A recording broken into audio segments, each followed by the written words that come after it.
Baik, izin memperkenalkan diri, nama saya Nur Cahyudi Mulan Sulistyo dengan NIM 240201020486 dari program studi PJJ S1 Manajemen Universitas Siber Asia. Pada kesempatan kali ini saya akan mempresentasikan tentang analisis dan types of innovation dengan contoh studi kasus mengambil dari perusahaan PT Gojek Indonesia. Dalam presentasi kali ini kita akan mempelajari 10 tipe inovasi dan bagaimana perusahaan Gojek Indonesia menerapkan inovasi tersebut untuk menjadi pemimpin di industri layanan digital. Berikut saya tampilkan framework Dublin di mana sudah terlihat ada 10 jenis inovasi untuk menciptakan keunggulan yang kompetitif. 10 jenis inovasi tersebut dibagi dalam 3 kategori utama. Yang pertama kategori configuration, yang kedua offering, dan yang ketiga adalah experience. Baik, kita masuk ke kategori yang pertama yaitu configuration. Dalam configuration, perusahaan fokus pada bagaimana bisnis diatur dan beroperasi.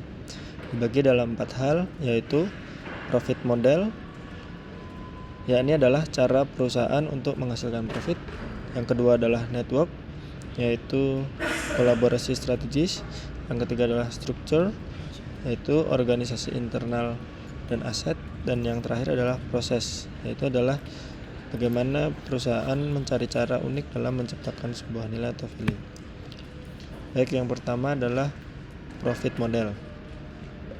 Bagaimana cara Gojek mendapatkan uang? Yang pertama adalah dari komisi layanan seperti layanan transportasi, GoFood maupun GoSend. Yang kedua adalah langganan GoRed atau GoFood Plus seperti layanan membership. Dan yang ketiga adalah layanan premium seperti GoCar Luxury. Keunggulannya apa? Keunggulannya adalah membuat sumber pendapatan menjadi beragam sehingga keberlanjutan bisnis tetap bisa berjalan. Kemudian yang kedua adalah network, yaitu adalah kolaborasi strategis untuk menciptakan nilai yang lebih besar. Dengan cara apa? Yang pertama misalnya dari kerjasama seperti dengan UMKM kuliner, kemudian kerjasama dengan driver, merchant, maupun fintech atau toko-toko retail. Kemudian yang kedua adalah dengan kolaborasi bersama bank untuk top up dan cash out. Dampaknya adalah membuat ekosistem yang saling menguntungkan. 3. Struktur Gojek. Struktur Gojek di sini adalah maksudnya bagaimana perusahaan Gojek menata sebuah aset dan organisasi internal tersebut. Dengan cara yang pertama adalah pengelolaan data besar atau big data analysis. Yang kedua adalah memanage driver dengan sistem rating dan insentif. Dan yang ketiga adalah membuat multi business platform atau Gojek Super App. Dengan kita tahu sendiri bahwa di dalam Gojek sudah banyak fitur-fitur seperti untuk membayar tagihan, untuk top up misalnya pulsa seperti itu, dan tentu saja dari bisnis Gojek sendiri seperti GoRed, GoFood dan lain-lain. Dampaknya adalah operasional menjadi efisien dan service quality-nya meningkat. Dan yang keempat adalah proses, yaitu adalah proses operasional yang unik dan sulit ditiru. Contohnya adalah machine learning untuk alokasi driver tercepat.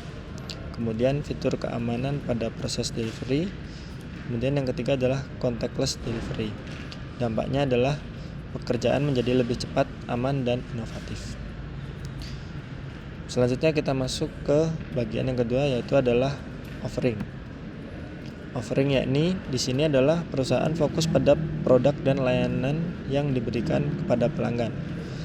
Dibagi menjadi 2 hal, yaitu produk performance dan produk sistem. Untuk bagian pertama dari produk performance, yang ditawarkan perusahaan Gojek adalah jasa transportasi yang cepat, aman, dan terjangkau. Kemudian ada yang kedua adalah variasi layanan seperti ada GoRed motor, GoCar atau mobil, GoFood makanan, GoMart belanja, GoSend, GoMed, dan lain sebagainya. Keunggulannya menciptakan solusi menciptakan solusi kebutuhan harian untuk masyarakat dalam satu aplikasi saja. Kemudian yang kedua, produk sistem. Dibagi menjadi 3 hal, yaitu adalah integrasi layanan melalui ekosistem Gojek plus Tokopedia atau Goto, kemudian GoPay sebagai metode pembayaran, dan yang ketiga adalah loyalty program atau GoClub. Dampaknya, ketergantungan pengguna semakin meningkat atau semakin tinggi. Kemudian yang terakhir adalah kategori experience.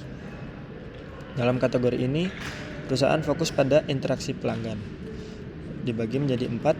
Yang pertama ada service, kedua ada channel, ketiga ada brand, keempat adalah customer engagement. Yang pertama, service.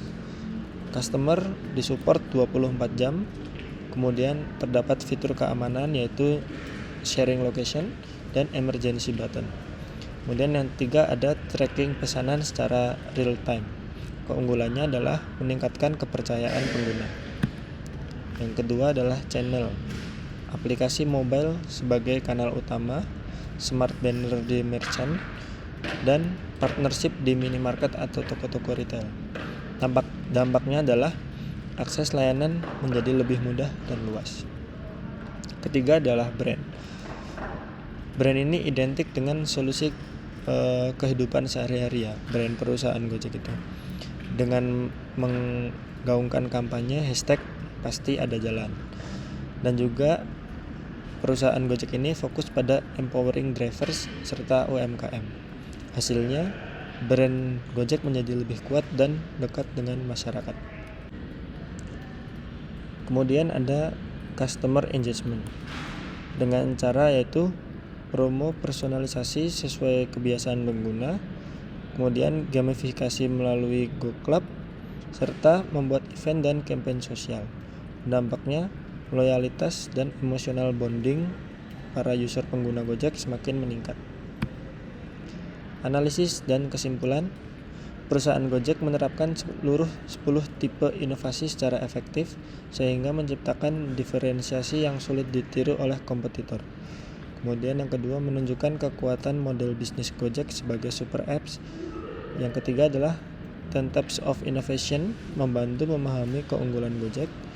Kemudian yang keempat, inovasi bisa tercapai secara menyeluruh sehingga daya saing menjadi kuat di era digital ini. Dan yang terakhir, Gojek menjadi model sukses transformasi ekonomi berbasis teknologi di Indonesia. Rekomendasinya, yang pertama, perluasan layanan ke kota-kota kecil dan rural area. Karena kita tahu bersama, Gojek ini belum merata di kota-kota kecil ya, masih terdapat di kota-kota besar maupun kota-kota berkembang. Kemudian yang kedua adalah penyesuaian insentif yang lebih fair bagi driver. Ketiga adalah automasi logistik, misalnya dibikin drone atau smart routing. Kemudian yang terakhir adalah integrasi lebih dalam dengan e-commerce dan supply chain nasional.